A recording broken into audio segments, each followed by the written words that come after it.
Hello, I'm Dylan Dienstbier. I'm Romy Holscher.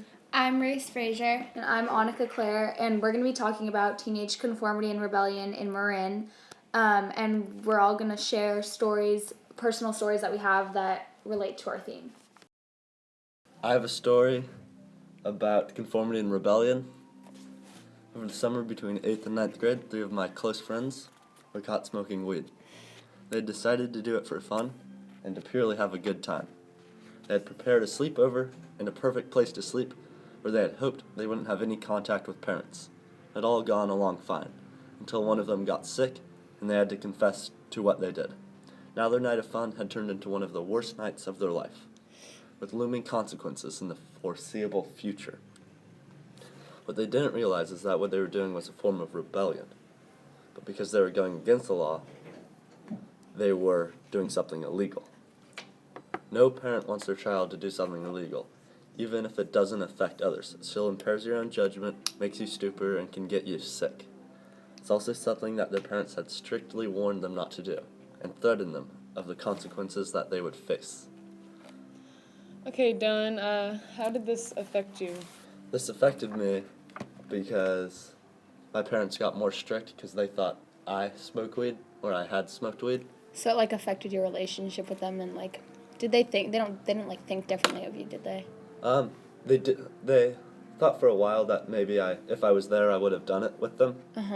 And they tried to prevent me from smoking weed again, even though I had not smoked weed, because they made it harder for me to go out and hang out with my friends.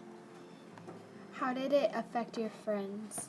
It affected them in sort of the same way it affected me, which is weird because I wasn't even there. But they got in trouble, and it was hard for them to hang out or go anywhere at all. How does this relate to conformity and rebellion in Marin? This relates to rebellion because they were going against the law and their parents' rules, and it relates to conformity because of their parents' rules and how they went against them, and they conformed and made it harder for them. Yeah, okay. Okay, so I have a similar story that has to do with that. So the night was the usual Friday night, a few drinks, and then it turned into heavier drinking. And they would keep drinking until the entire bottle was gone, which at the time was more than plenty to get them drunk. And one girl in particular had way too much. She didn't have much self-restraint on that night, and things got a little out of hand. They decided to walk around town at night. It was really bad. They were kind of just stumbling around, which resulted in her falling and ending up in bush.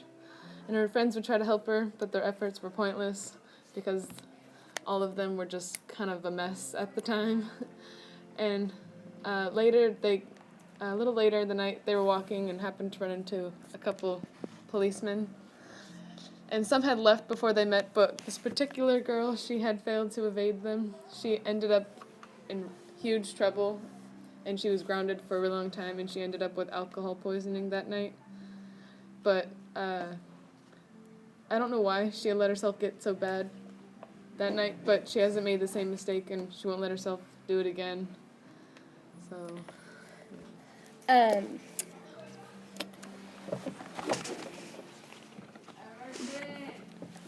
Why in Marin are substance abuse, why do you think it's more like that in Marin versus other places? I just think that it's easier for kids in Marin to get to all the alcohol and all the drugs and all that stuff. I just think it's easier for them. Yeah, okay, and yeah. Is it normal? Is it a normal thing to do in Marin? Yeah, I think it's kind of normal just to walk around town when you're not sober, just hang around with your friends. Is a lot of substance use influential, or do people choose to do it? I think people, it's a little bit of both. It's you kind of choose on your own to do it, but your friends can definitely influence you. You know what I mean? Yeah. And how does it relate to conformity and rebellion? I think she was trying to she was trying to conform with others, I think, because she really doesn't do that kind of stuff often. So I think she was trying to just, like, catch up with her friends. And I think she was trying to kind of be a little rebellious that night because, yeah, she kind of broke the law, too. So. Yeah.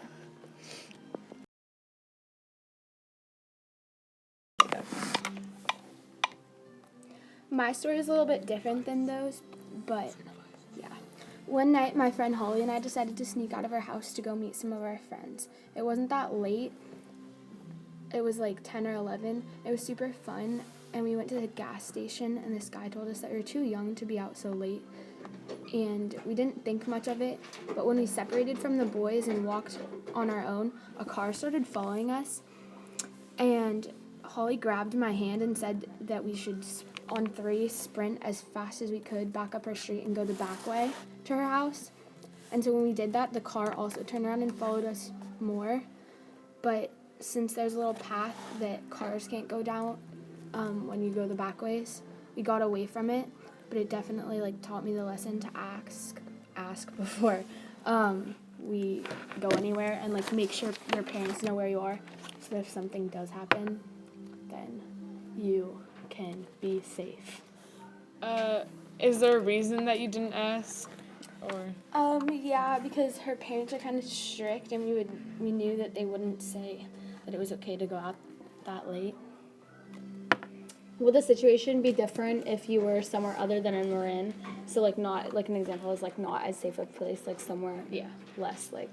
Well, I think that it definitely could have been different if we were somewhere else, because not everywhere is as safe as Marin, and you hear a lot of, like, worse things happening to kids in other places than here. And do you think, like, so the conformity that we're, like, used to in Marin and rules, do you think that, like, affected the situation at all? Like, did you not, like, have the, like, rules you had and then you just, like...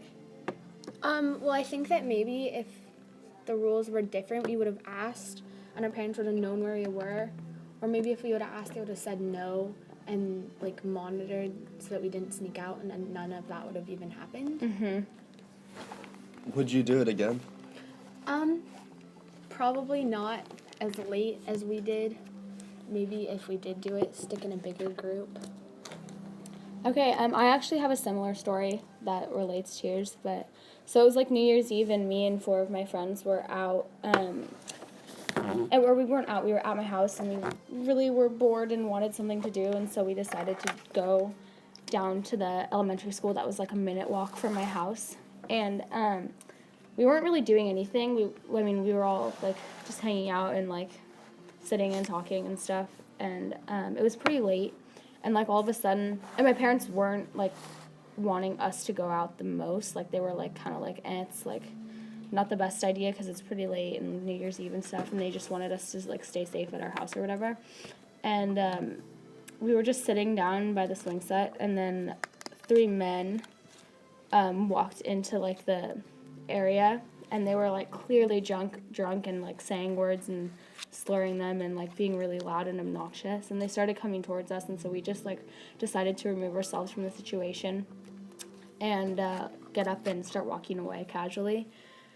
And then they just started to walk quicker and, like, come closer, and, like, we started to pick up our pace and go faster, but, like, they kind of started picking up their pace too, and so we were freaking out, and so eventually we just started sprinting, and they started sprinting after us, and my house is pretty close, so we weren't that far from, like, a safe place, but we were terrified, and this is, like, never something that we'd been through, and I think part of it is, like, I had never been through any of that because my parents are pretty strict, so, like, I don't really get into situations where I'm, like, uncomfortable like that, so I definitely think that had an impact on it, but we were, like, just running, like, as fast as we could, and I was debating whether to call 911 or my parents because I didn't know what to do in the situation, and they, like, stopped eventually, and we got home, and I ended up calling my mom, but she was, like, freaked out, and so, like, I got home, but it was just, like, an experience that I don't know, like, what we were, like, thinking, if it was, like, I don't know if it was the best idea to go out that late and stuff.